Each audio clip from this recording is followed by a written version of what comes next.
Amis du jour, chalutations. Pour les petits nouveaux, moi c'est Sekhmet et je vous souhaite la bienvenue dans mon podcast littéraire. Dans mon émission, je vais tenter 3 fois par semaine de vous donner envie de découvrir des livres de tout poil, récents et moins récents. Alors, si ça vous tente, c'est par ici la suite. Aujourd'hui, je vais vous présenter La femme au kimono blanc de Hannah Jones, publiée aux éditions Charleston. Dans ce roman, nous allons remonter le temps jusqu'en 1957 et faire la rencontre de la jeune Nakamura Naoko, 17 ans.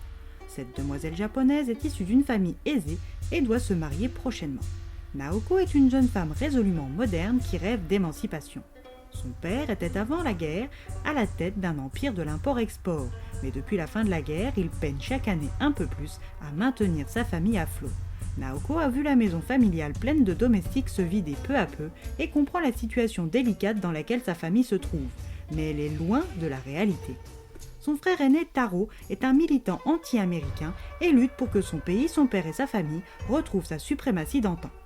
Kenji, le petit dernier, est tout l'inverse. À 9 ans, il n'a pas connu le Japon d'avant-guerre et est attiré par les sirènes de la modernité. Oka-Hassan, en tant qu'épouse et mère, reste à sa place et se contente de survivre, en étant le plus docile et servile possible afin de cacher ses pensées véritables. Naoko est tombée amoureuse de Hajime, un militaire américain déployé sur la péninsule nippone par son gouvernement.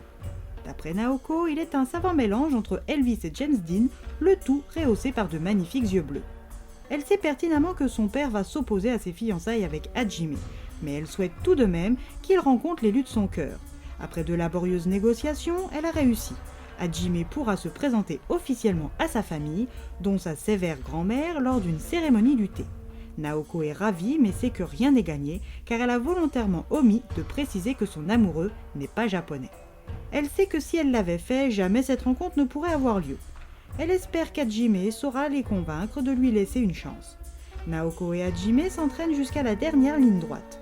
Le jour venu, pas même le temps pour le jeune homme de s'incliner, encore moins d'éprouver son japonais hésitant, que son père, son aîné et sa grand-mère se braquent et le chassent de devant la propriété. Naoko accuse le coup, Hajime accepte ce rejet, mais n'abandonne pas l'idée de lui passer la bague au doigt, même si le monde semble être contre eux. Naoko rejoint sa famille et subit les foudres de ses aînés sans broncher. Son père, qui souhaite qu'elle épouse le fils de son plus gros client afin d'assurer un avenir à leur famille tout entière, veut précipiter les choses. Satoshi est officiellement son fiancé, point final. Naoko n'apprécie pas l'idée car son cœur est pris, même si Satoshi et elle se connaissent depuis toujours. Il est séduisant, courtois, prévenant et gentil. Mais elle n'est pas amoureuse de lui et elle veut faire un mariage d'amour. Naoko et Hajime se sont déjà bibliquement aimés, et la jeune femme a du retard dans ses cycles lunaires, ce qui la motive encore plus à lutter pour que sa famille accepte son fiancé américain. Oka-Hassan est peut-être la seule à pouvoir l'aider. Elle tente le tout pour le tout en lui ouvrant son cœur, sans grand succès. Son mulet de père est plus têtu qu'un rocher, et est encouragé par les graines de la haine de Taro. Un matin avant que les premiers rayons de soleil ne se lèvent, Naoko est réveillée par sa mère. Son instinct maternel, sa connaissance de sa fille, ainsi que les confidences de la meilleure amie de celle-ci, font que grand-mère et elle sont au courant de sa possible grossesse. Elle lui offre une porte de sortie, un choix. Elle a caché pour elle une valise sur le chemin de l'école contenant ses affaires.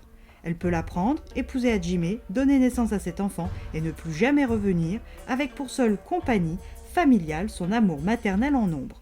Ou aller au lycée comme d'habitude et se faire aider par les deux femmes pour effacer son erreur de jugement sans jamais se le voir reprocher. En tant que mère et épouse, c'est tout ce qu'elle peut faire pour sa fille unique. Naoko n'a pas besoin d'y réfléchir. Elle épousera Hajime. Quand ce dernier retrouve sa promise avec une valise, il fait fi de l'absence de consentement de son supérieur et épouse Naoko lors d'une cérémonie officieuse placée sous la protection des dieux et des habitants du hameau où ils vont loger. Oka-Hassan, ayant compris, fait le déplacement dans le plus grand secret et assiste aux préparatifs. Après s'être promis un amour éternel, Naoko lui annonce son état. Il est surpris, mécontent, inquiet aussi, car il doit rentrer aux États-Unis pour sa démobilisation. Naoko se retrouve seule, bannie et enceinte. Comment va-t-elle affronter la situation alors même qu'elle n'est pas encore officiellement majeure? Satoshi sera-t-il sa bouée de sauvetage dans cet océan déchaîné? Et parallèlement, nous rencontrons Pops, un ancien marin américain d'origine slovaque, sur son lit d'hôpital en soins palliatifs d'oncologie à Taussig en Ohio. Sa fille Tori Kovac, 38 ans, journaliste d'investigation, est sur le point de faire la découverte personnelle de sa vie. Quelques jours avant son admission au centre Taussig, Pops avait reçu une lettre du Japon qui l'avait ému aux larmes. Que contient cette mystérieuse lettre rouge ? Son contenu va bouleverser sa vie, mais pourquoi et comment ? À vous de lire ce roman pour obtenir des réponses à vos questions et à celles de Naoko et Tori.